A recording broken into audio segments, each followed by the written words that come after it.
pagsilang ng bagong bukas ay patuloy siyang itataas. Ipagdiwang, ipagdiwang, itanghal ng sambayanan ang natatanging Panginoon ngayon at sa habang panahon.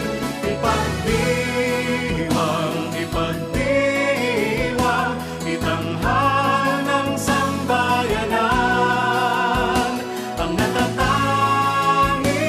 Panginoon ngayon at sa habang panahon.